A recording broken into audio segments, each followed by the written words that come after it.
अस्सलाम वालेकुम पाकिस्तानियों, उम्मीद है आप सब खुश होंगे।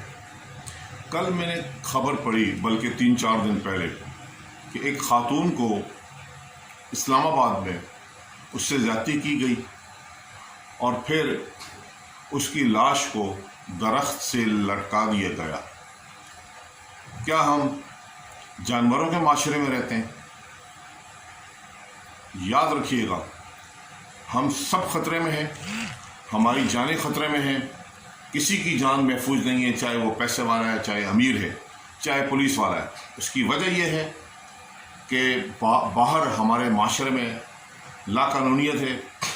एक्सीडेंट से कोई भी मर सकता है, कोई किसी को मार सकता है, कोई किसी की चोरी कर सकता है और अदालत ने कोई सज़ा नहीं देनी। इसलिए ये तय करें कि अदालत से सज़ाएं दिलवाएं।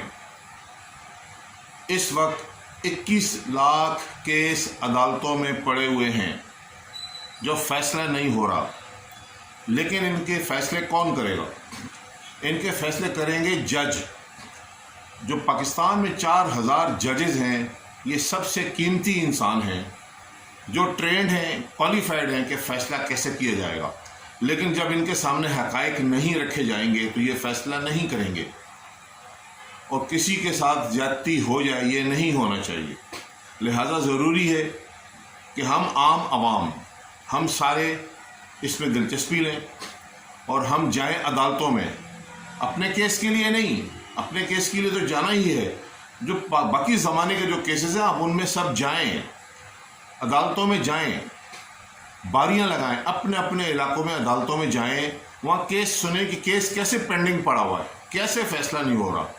अभी पिछले 2-4 साल में डकैती हुई हैं, चोरियां हुई हैं, लोग कत्ल हुए हैं, किसी को सज़ा मिली है हमने नहीं सुना। 20-20 साल केस चलता है। उसकी वजह यह है कि गलत कागज़ अदालत में दे दिया जाता है। जब हम सब जाएंगे तो वहाँ पर आहिस्ता आहिस्ता जो लोग झूठ बोलते हैं वो पीछे हटेंगे। क्यों? कि सारी आवाम देख रही है। आप लोग जाएं, देखें कोई क्या कागज़ जमा करा रहा है या कोई छुट्टी कर रहा है, अदालत नहीं आ रहा, या अदालत में तारीख पड़ रही है, क्या वजह है? याद रखिएगा दोस्तों, अगर सखर में कोई केस का फैसला नहीं होता, उसका असर कराची में भी पड़ेगा, पेशावर में भी पड़ेगा। अगर कोई कोयटा में किसी केस का फैसला नहीं होता, उसका असर पूरे पाकिस्तान पर पड़ेगा, हमारे माशरे पर पड़ेगा। हमारी अदालतें काम करें, अदालतों में जाएं, आप लोग बारियां लगाएं, अपने अपने जो कोर्ट कचहरी आपकी है वहाँ पर अपने इलाके में जाएं और केसेस को सुनें, और प्रोटोकॉल के साथ, इज्जत के साथ। आपके जाने से जज को सपोर्ट मिलेगा और फैसले होंगे। कत्ल के केस, डकैती के केस, चोरी के केस, धोखाधड़ी के केस। जब धोखाधड़ी के केस होते हैं तो बाहर मुल्कों से पाकिस्तान में कोई इन्वेस्टमेंट नहीं लाता, कोई पैसा नहीं खर्च करता, कोई बड़ी कंपनियां आकर फैक्ट्री नहीं लगाती। इसकी वजह यह है कि वो ये सोचते हैं कि अगर हम फैक्ट्री लगाएंगे और अगर कोई तनाज़ा हो गया तो पाकिस्तान की अदालतों से हमें इंसाफ नहीं मिलेगा। लिहाजा वो अपने आप को गैर महफूज समझते हैं और वो पाकिस्तान नहीं आते। उससे हम लोगों के लिए जॉबें क्रिएट नहीं होती, जॉबें पैदा नहीं होती। तो दोस्तों, हम हमारे लिए मुश्किल पड़ रही है आहिस्ता आहिस्ता। इस वक्त हमारा जीना मुश्किल हो गया है। आप लोग इस बात को समझें। 1 करोड़ पाकिस्तानी बाहर हैं, 25 करोड़ में से 1 करोड़ बाहर हैं, और कितने जा सकते हैं? 1 करोड़ और चले जाएंगे। बाकी 23 करोड़ ने इसी मुल्क में रहना है। तो इसी मुल्क को ठीक करना है। इस मुल्क को ठीक कीजिए, और इसकी बुनियाद है अदालतों में फैसलों का होना। 21 लाख केस पेंडिंग पड़े हुए हैं। दोस्तों, अदालतों में जाएं और देखें कि फैसले में देर क्यों हो रही है।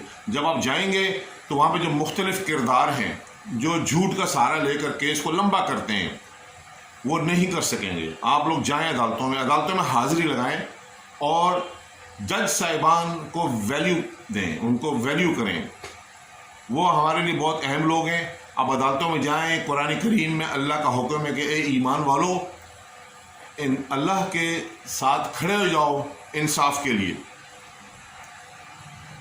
तो दोस्तों, ये इंसाफ भी अल्लाह का हुक्म है। कम से कम 5 आयतें बराह रास्त ऐसी हैं जिनके बारे में जिनमें अल्लाह ने हुक्म दिया है इंसाफ करने का। یہ ہمارے لیے فرض ہے، یہ ہم پر فرض ہے، اللہ کا حکم ہے، یہ ہمارے دین کا حصہ ہے انصاف۔ تو لہٰذا دوستو آپ لوگ ٹائم نکالیں، وقت نکالیں صبح اور عدالتوں میں جائیں اور دیکھیں کیسز کے فیصلے کیوں نہیں ہو رہے۔ یہ بہت ضروری ہے تاکہ ہمارا معاشرہ ترقی کی راہ پر گامزن ہو اور ہمارے یہاں پر انصاف ہو، ورنہ کیا ہوگا، ایک محلے میں چھوٹا سا بدماش ہوتا ہے، وہ پورے محلے کو مصیبت ڈال دیتا ہے، اور شریف انسان اس سے الجھتا نہیں ہے، حالانکہ شریف انسان زیادہ ہوتے ہیں لیکن وہ کہتے ہیں یار ہم کہاں الجھیں گے، کیوں کہ ہمارا نظام ٹھیک نہیں ہے۔ اسی لیے دوستو عدالتوں میں جانا شروع کر دیں، اس کو اللہ کا حکم سمجھیں، یہ اللہ کا حکم ہے کہ انصاف کو قائم کرنے کے لیے اپنا کردار ادا کریں۔ بہت شکریہ۔